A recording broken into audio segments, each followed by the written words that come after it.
if I were writing the Bill of Rights now, there wouldn't be any such thing as the Second Amendment.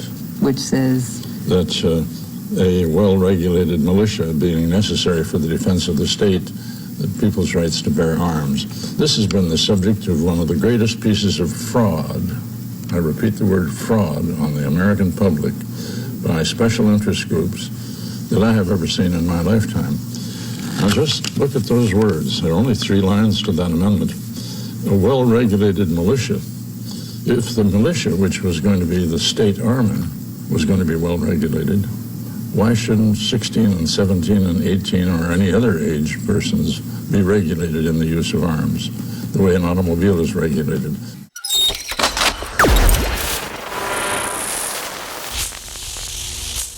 Fusebox.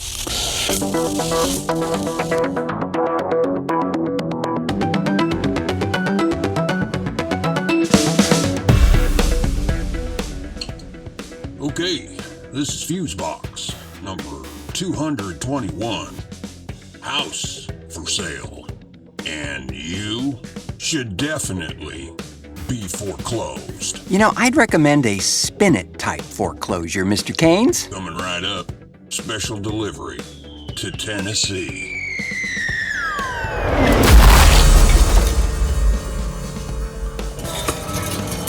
A little call for critical thinking from the late Chief Justice of the United States, Warren Berger, reminding us that the Second Amendment continues to be misinterpreted by, well, most everyone, it would appear, including some legal scholars. Hello, friends, and welcome in to this, the 221st edition of the show, invitingly entitled House for Sale. And we'll get into that in a moment. I'm your fiber-filled for maximum firmness host, Marc Rose, and over there, always in control of the vicissitudes of the sonic landscape, the premier of pulse code modulation, Milt Keynes, everybody. Well, thank you kindly. So, we got guns. Again. Oh, yes, we got guns, and we got cardboard for brains representatives in the state of Tennessee. Yes, clearly. We're gonna have to address that fiasco. And, but you said you had something, at the top here. Yeah. Did you happen to see that story about the, bill that I guess it got passed in Florida, allowing folks who get all upset when some of their, Confederate statues are removed? Well, now it seems they have the ability to sue for the removal of those statues if they felt they were, quote, missing their history. Hold on. What? Yeah, missing their history. So obviously the irony hasn't backed all over them like a street cleaner. This is the same state where they're doing all they can to not talk about history, remove books, and curb your speech. The same. Because what Whitey wants, Whitey gets. Especially if Whitey's an old, dried-up Southern bureaucrat with ties to deep pockets. Well, speaking of our favorite place, down there, in that area, down there. An article in the New York Times by Brooks Barnes goes into some further detail on a story we've all been watching here on the show for a while now. And that's the story concerning Governor Ron the Sandslug's ongoing cat fight with the big mouse. In short, trying to take control of Disney's tax autonomy and oversee it. Yeah, he's pissed off because they said gay. Yes. Well, it all started with that guy's reshaping of what now ancient and equally stupid idea of don't ask, don't tell agendament. That's back during the Clinton administration. This new bill has been called the Don't Say Gay Bill and was signed into law in 2022. Actually, it's called the Parents' Rights in Education Bill, and it prohibits classroom discussion of sexual orientation and gender identity for students through the 3rd grade and limits it in older ones. Yeah, and Disney said, in effect, "What a toe-headed thing to say, Governor. We object." And then, of course, that led to a year-long legal battle.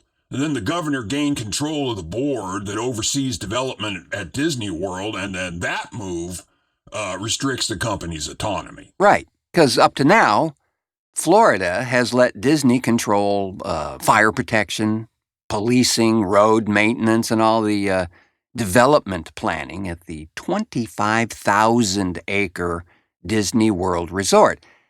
And that designation, by the way, has been a crucial tool for Disney in further developing the resort. Well, because at this point, it includes 4 theme parks, 2 water parks, and 18 Disney-owned hotels. He has absolutely no idea who he's messing with here, does he? Not a fucking clue, bro. Yeah. So, quoting from the New York Times story, previously, Disney selected the board members, but the new appointees, and apparently the governor, realized only last week that the Disney-controlled board, as one of its final actions, pushed through a development agreement with the company that would limit the new board's power for decades to come.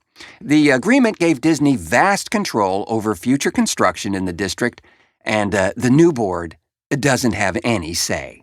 The new board, appointed by Governor the Sandslug, has apparently hired 4 law firms to scrutinize the matter and potentially take Disney to court. And can we just for a moment highlight who this board consists of? Well, enlighten us. I shall. Governor the Sandslug named 5 appointees to the Oversight Board on February 22nd. The 3 are lawyers who have donated campaign money to the Sandslug. Yep. Yeah. Another is a founder of Moms for Liberty, a group that backed Florida's law restricting the discussion of sexuality and gender identity in classrooms. Check. The 5th is the chief executive of a Christian ministry who is known for spreading a baseless theory that tap water could turn people gay. Huh? Well, if you ask me, there's definitely something in the water down there, but it won't turn you gay. When we return, I'll look at another jaw-dropping example of living in the upside-down days. Stay with us, can't we? And you call this a party? TheFuseboxShow.com.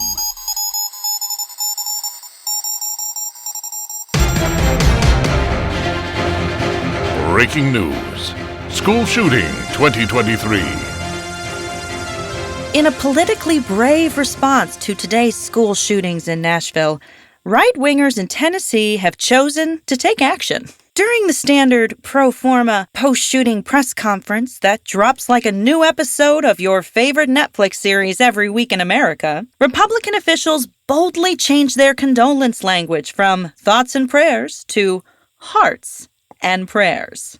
Many experts believe that this shift in language could be pivotal, perhaps discouraging would-be shooters by creating a subconscious association between hearts, which most of us associate with love, and the private National Guard Armory our Second Amendment guarantees every citizen. Bart Queeb is an associate professor of Deuteronomic Studies at the Strom Thurmond Institute of Scriptural Dog Whistles. If it's thoughts and prayers, well, you can think about anything, and believe me, I do. Could be good, could be a school shooting, but you make that one change, hearts. Now what do? What do you think of when you think of hearts? It's Valentine's Day. You're stopping by the Walgreens buying the missus a box of chocolates. Then you eat those chocolates on the way home because you hate your life because they're never going to give you tenure. One affair with one student, one time. And you might as well be Judas freaking Iscariot. And at least he got his 30 pieces of silver. The idea for change evidently came from a routine school shooting drill at the Nashville Police Guantanamo North training facility. And we have Sergeant Chuck Chokehold on the phone to tell us about it. Chuck? Choke. Sorry? Choke. My name's Chokehold, not Chokehold. So, just choke without the hold, then? No. Choke and hold. Well, in any event, you were there when your chief came up with this idea. You got my dang name wrong. I'm sorry. I've got a producer in my ear telling me we're out of time. Thank you, Sergeant Chuck Chokehold. We'll be right back. They say other countries, usually the European ones, well, they don't have the same gun violence that we do. But that's 'cause they ain't got no guns. Anybody knows that. And if we didn't have no guns, how could we have a Second Amendment?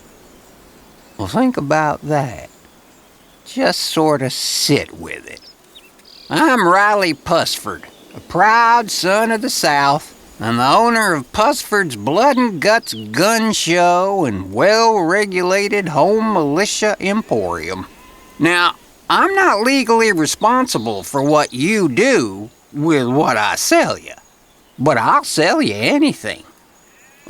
Even my kid. Just kidding.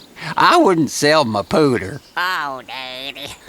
Now, go get your AK. It's time for school. Go on. Hearts and prayers to anybody got shot this week. Pusford's Blood and Guts Gun Show and well-regulated home militia Emporium. Tennessee's first choice for all your Second Amendment needs. Yes, friends, if we could just figure out a way to use stupidity and intolerance as a fuel source, we'd be running the world for free. Not sure it would smell any better, though. Well, and speaking of foul-smelling atrocities, that smell, can you smell that smell? Yeah. That's the smell of a house burning down. The house in question here is the General Assembly of the Tennessee Congress, in this case, which I'm sure most folks are aware was the site of the expulsion of 2 representatives for speaking out against the absolute lack of action in regards to taming gun violence in the state, especially in view of the recent shootings there. Again, claiming innocent children in this case. Now, there were 3 who spoke out against this bought-off, do-nothing attitude in that chamber. But as we know, only 2 were actually expelled. Reps Justin Jones and Justin Pearson. And a third, Representative Gloria Johnson, was not expelled. She was... Say it with us. White. Shocking. All of this started, of course, after a shooter killed 3 9-year-old students and 3 adults at a private Christian elementary school in Nashville earlier in the month. Jones, Pearson, and Johnson staged a demonstration on the House floor calling for gun reform and leading chants with a bullhorn. Jones said he and other lawmakers had been blocked from speaking about gun violence on the House floor that week, saying that their microphones were actually cut off whenever they raised the topic, or if they were able to comment, all comments were limited to 5 minutes. And if there were questions asked by them, then the answers were structured in such a way as to use all the available time allowed to them. Yeah, but the jackhole who urinated on a colleague's seat in that house, well, that cat, he's just fine. Yeah, clearly. There's trouble in paradise, friends. Nothing the mental health hammer couldn't fix. Well, following the 3 representatives' demonstrations last Thursday, Republican House Speaker Cameron Sexton called their actions, quote, unacceptable, and argued that they broke, quote, several rules of decorum and procedure on the House floor. Yeah, there's not enough urination going on here. Careful, Mr. Keynes. You might get expelled from the proceedings. They'll have to pry my cold, dead fingers off my... And then on Monday, 3 resolutions were filed seeking the expulsions of Jones, Pearson, and Johnson. The 3 members had already been removed from their committee assignments following the protest, of course. The resolutions, filed by Republican Representatives Bud Hulsey, Gino Bolso, and Andrew Farmer, said the lawmakers, quote, did knowingly and intentionally bring disorder and dishonor to the House. But that peeing thing is fine. Tennessee Republican Caucus Chair Jeremy Faison, I don't know, told CNN that the caucus believed the issue did not need to be considered by an ethics committee and accused Jones and Pearson of having a, quote, history of disrupting floor proceedings. You mean they had a history of being black? Yes, and one of raising points you probably don't really want to address, do you? The chair of the Tennessee Democratic Party, Hendrell Remus, called the move a, quote, direct political attack on the party. Quoting here again, their expulsion sets a dangerous new precedent for political retribution. A statement from the party said, quote, the day that a majority can simply expel a member of the opposing party without legitimate cause threatens the fabric of democracy in our state and creates a reckless roadmap for GOP-controlled state legislatures across the nation. Some good news, though. Yeah? Yeah. Both Pearson and Jones have already been reinstated with a special election to be announced sometime later. They'll clearly be reinstated there as well. Good deal. Well, I've got some data here. Yeah? Yeah. Are you sitting down? Well, I think you can plainly see that I'm... Well, since we're talking about guns, now here's some info you might not know. Oh, it's Uncle Milt's Fun Facts. So, the number of guns in the U.S., according to a 2021 report by the Congressional Research Service. Now, they say there's an estimated 393 million firearms in the United States, which is about 1.2 guns per person. Well, somebody's clearly got my allotment, so that brings the average up a bit, yeah? Well, how about profit made by gun manufacturers? It says here that in 2019, the estimated economic impact of the firearms industry in the United States was $60 billion, according to the National Shooting Sports Foundation. That's billions with a B. Roger that. Then, who makes the most scratch from these things, you ask? Well, as you might imagine, it gets vague here because it's difficult to determine which one makes the most, as none of these guys disclose their financial information publicly. Well, here's a question. How many of these companies are publicly traded? Well, now that's a good question. Smith & Wesson, Sturm, Rutgers & Company are the highest profile. Market Realist says that although these are the only 2 listed and traded companies, there are several other companies like Vista Outdoor and Olin Corporation that trade because of their ammunition businesses. Yeah, clever. Yeah.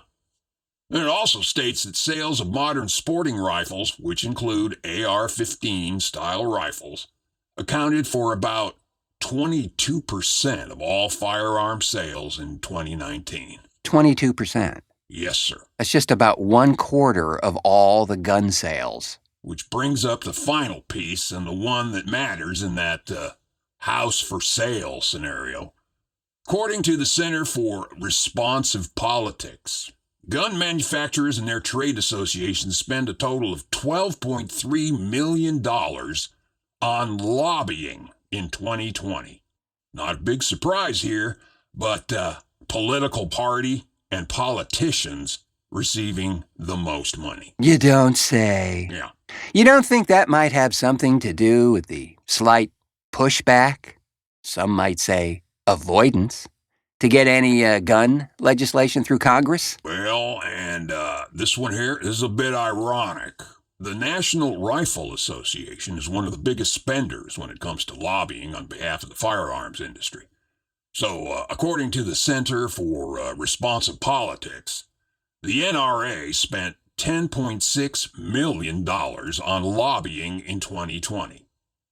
Big surprise, the vast majority of the money spent by the NRA goes to Republican candidates and causes. Although it does say here that they do occasionally support Democrats who are seen as supportive of gun rights. The ironic thing here is that in recent years, they've been in such financial chaos that they've had to cut back or even eliminate a lot of that spending just to stay afloat. Well, hearts and prayers to them.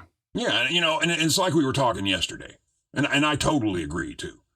Frankly, it's not the gun itself that is the issue. It's a pretty damn big part, but it's not... No, it's not going to open its gun locker, jump out, and walk out your front door and rob a convenience store. No, not without assistance. And there is where the issue is, at least to me. Yeah, well, it's going to have to come down to some kind of screening. A pretty severe screening, man. Like on par with a security clearance, complete with psychological evaluation. Yeah, it's going to be a hard sell, bro. I know. But you know what? It's got to start with that, or this pattern just continues. I still say that responsible gun owners know this is true. They are not the issue. It's the folks who fall through the cracks. And there's a lot of them, every hour. And like certain parts of this country, you don't even need permits any longer. I think their guns could get guns at this point. Oh, and just to be further irritating, here's a partial list of shootings. Mass shootings mean 3 or more fatalities or injuries, and all these stats are according to the Gun Violence Archive. In 2019, there were 417 mass shootings in the United States. In 2020, there were 611 mass shootings. In 2021, there were 103 mass shootings in the United States just up to March of that year. In the school shootings, according to Education Week, 2019 there were 25, in 2020 there were 12, and in 2021 there were 35 school shootings in the United States.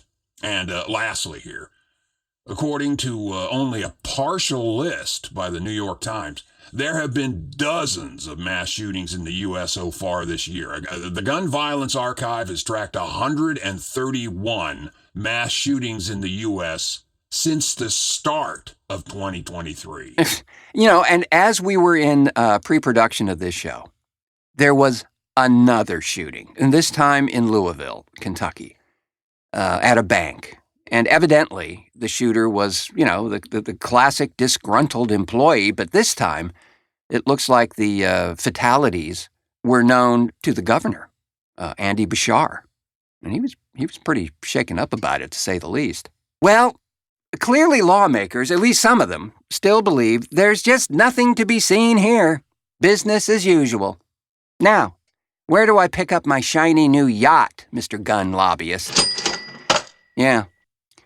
Well, the voters have really spoken on this. For years, bro.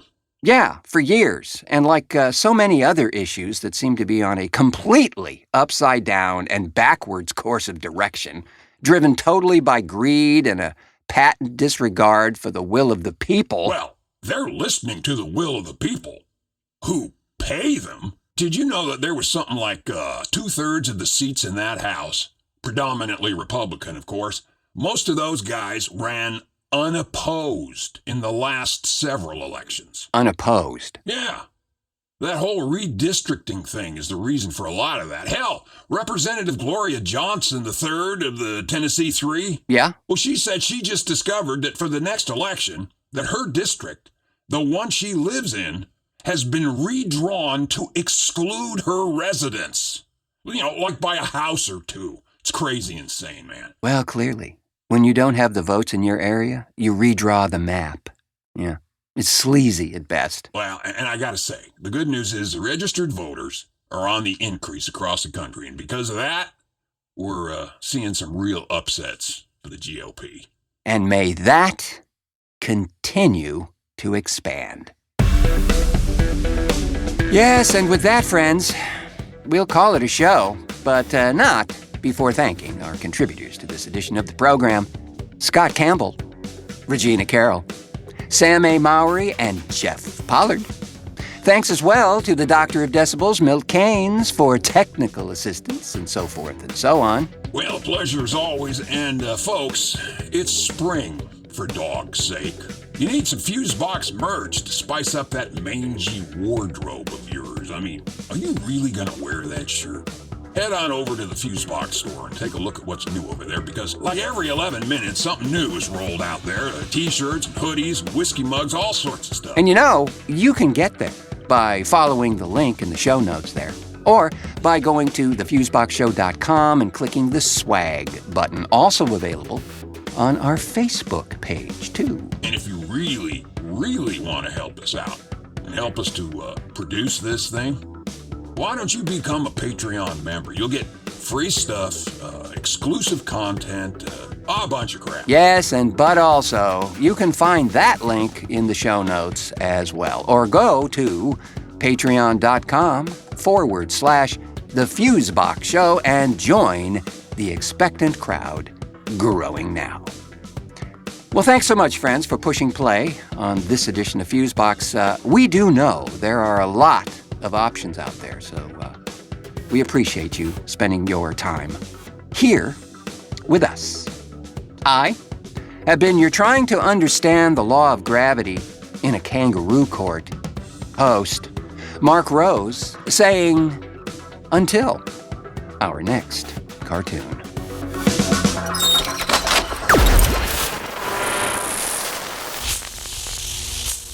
Fuse.